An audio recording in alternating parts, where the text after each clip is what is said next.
I laughed when I shouldn't have, and now I'm paying the price. The job ad was vague night security historical site. Translation graveyard shift at a place nobody wanted to be. I'm Ethan, 28, and my resumes a tapestry of short-term engagements. This museum gig was the latest thread. The place was a monstrosity, all Gothic arches and gargoyles leering from the roof. It was in some backwater town in Massachusetts. Inside, the air hung thick and heavy, like dust motes were holding onto secrets. Maria, the woman I was relieving, was a stout woman with eyes that had seen too much. "Place gives me the creeps," she said, handing me a ring of keys the size of my fist. "Been saying it for years. Glad to be out of here. Creeps," I scoffed, trying to sound confident. My nervous laugh bubbled up, that stupid tick I could never control. "It's just an old building." Maria just shook her head. "You'll see, pay attention. Especially to the witchcraft exhibit in the West Wing." Witchcraft exhibit. Seriously, I laughed again. "Don't laugh there," she said, her voice suddenly low and serious. "Just don't." She gave me a final, lingering look and then was gone, swallowed by the darkness outside. Mr. Henderson, the security firm manager, a man whose handshake felt like a cold fish, had told me the shifts were easy. "Just walk the perimeter, check the sensors. Nothing ever happens. It's practically a paid nap." Yeah, right. The first few hours were quiet. Too quiet. I did my rounds, the beam of my flashlight cutting through the gloom. The exhibits were a bizarre collection of local history, old farm equipment, portraits of stern-faced pilgrims, a diorama of the town's founding. It was all intensely boring. Then I reached the West Wing. The air immediately got colder. Goosebumps erupted on my arms. The witchcraft exhibit was tucked away in a dark corner. Mannequins dressed in Puritan clothes stood around a crude wooden table, surrounded by artifacts. Dried herbs, strange symbols painted on parchment, and in the center a small, intricately carved amulet made of what looked like bone. It was undeniably creepy. I felt that nervous laughter bubbling up again. I couldn't help it. The whole thing seemed ridiculous, all this superstitious nonsense. I snorted, the sound echoing in the silent hall. "What a load of crap," I muttered, directing my comment at the amulet. And then I laughed. A short, sharp burst of sound that felt wrong. The moment the sound died, the air changed. The temperature dropped another 10 degrees. The hairs on the back of my neck stood on end. I could have sworn I heard a faint whisper, like someone breathing down my neck. "Hello," I said, my voice barely a croak. Silence, but a heavy, expectant silence. I told myself it was just my imagination, stress, sleep deprivation. But as I turned to leave, I saw it. A flicker of movement in the corner of my eye. A shadow too dark, too defined to be just a shadow. It vanished before I could focus on it. My heart hammered against my ribs. I picked up the pace, practically running back to the security office. I told myself I was overreacting. The rest of the night was a blur of paranoia.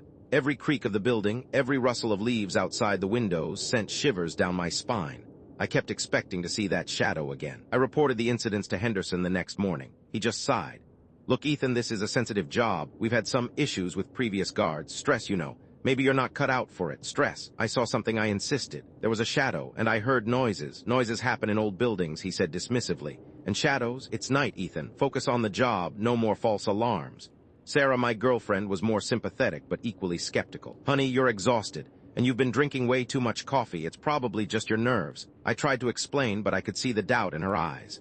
Maybe I conceded, trying to sound reasonable, but I knew what I'd seen. I wasn't crazy. The next few nights were worse. The noises escalated. Whispers became distinct voices, muttering unintelligible phrases. Footsteps echoed in the empty halls, always just out of sight. Objects moved on their own. I found a stack of books rearranged on a shelf to spell out a word: guilty. The security cameras started malfunctioning. Blank screens, static, distorted images. It was like something was actively trying to prevent me from seeing it. I started researching the museum's history, digging through old newspaper articles and town records. I discovered the story of the Curator, a man named Silas Blackwood, who had dedicated his life to the museum and its collection. He was particularly obsessed with the witchcraft exhibit, specifically the amulet. The articles hinted at strange rituals, dark practices. Blackwood had become increasingly eccentric, secluded, and eventually he was found dead in the museum, an apparent suicide. But the rumors persisted that something else was involved. One night I was reviewing security footage when I saw it again, the shadowy figure. It moved across the screen, gliding through the hall, its form indistinct but undeniably malevolent. I froze, my breath catching in my throat. This time I managed to get a blurry screenshot. It wasn't much, but it was something. I showed the picture to Sarah. She stared at it for a long time, her brow furrowed. "Okay," she said finally. "That's unsettling, but it could still be a trick of the light." "No, it's not," I said, my voice shaking. "It's real, and it's getting closer." The day after Sarah saw the photo, things accelerated. I came to work to find a blood red symbol painted on the inside of the security office, smeared on the walls. It was a symbol I'd seen in one of the research articles about Sela's Blackwood and witchcraft. I nearly called the police, but something held me back. I stayed up all night, fueled by energy drinks and sheer terror poring over documents. I found a reference to the anniversary of Blackwood's death, which was exactly tonight. That night the museum went dark. The power flickered and died, plunging the building into absolute blackness. My flashlight beam cut through the darkness, revealing only fragments of the exhibits. The silence was deafening, broken only by the frantic thumping of my heart. I felt it then.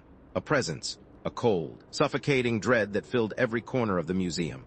I knew I wasn't alone. The shadowy figure appeared in front of me, no longer a fleeting glimpse, but a solid, terrifying form. It was tall and gaunt, its features obscured by shadows, but I could feel its eyes burning into me. It emanated a wave of pure hatred directed solely at me. It gestured, and a door slammed shut.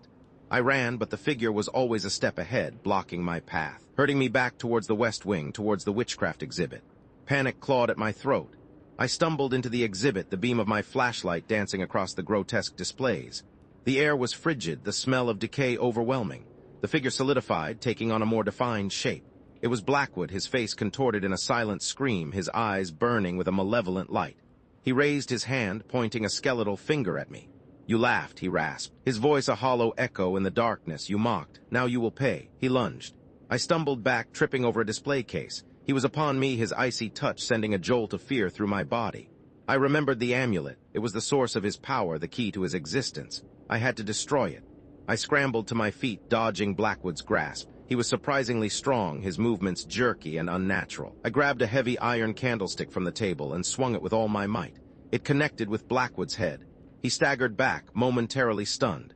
I seized the opportunity, grabbing the amulet from its display case. It was cold and heavy in my hand, radiating a palpable sense of evil. I knew what I had to do. I raised the candlestick again and brought it down on the amulet with a desperate, primal scream. The bone shattered, splintering into fragments. A wave of energy erupted from the broken amulet, throwing me back against the wall. Blackwood screamed, a sound of pure agony, and then his form began to dissolve, fading into the shadows. The darkness lifted. The power flickered back on, bathing the museum in an eerie flickering light. The shadowy figure was gone. The museum was silent. I lay on the floor, gasping for breath, my body aching, my mind reeling. I was alive, but I knew things were going to change. The police arrived soon after, responding to my frantic 911 call. They found me in the witchcraft exhibit, surrounded by broken glass and overturned furniture. They didn't believe my story, of course. They assumed I was drunk, high, or just plain crazy. I was questioned for hours, subjected to a psychological evaluation. I tried to explain what happened, but the words just sounded absurd, even to me. I was released, with a warning and a thinly veiled threat. I quit the security job the next day. Mr. Henderson seemed almost relieved. "Maybe security isn't for you," he said, his voice devoid of any empathy. I saw Maria one last time before she left town. She listened to my story with a knowing look. "You can't laugh at those things, Ethan," she said. "Some things are better left undisturbed." I tried to put the experience behind me. I went back to my old life, trying to pretend that nothing had happened, but it was impossible. I was haunted by nightmares. I saw shadows in the corners of my eyes. I heard whispers when I was alone. The feeling of being watched never left me. I started avoiding the museum, but I couldn't escape the feeling that it was watching me. One evening, I was driving past the museum. I stopped across the street, staring at the dark, Gothic building. The windows were black, empty, and then I saw it. A figure standing in the window of the witchcraft exhibit. It was too far away to make out any details, but I knew it was there, waiting. My nervous laugh bubbled up, that stupid, uncontrollable tick. "Oh God," I whispered, my voice shaking. "It's not over, is it?"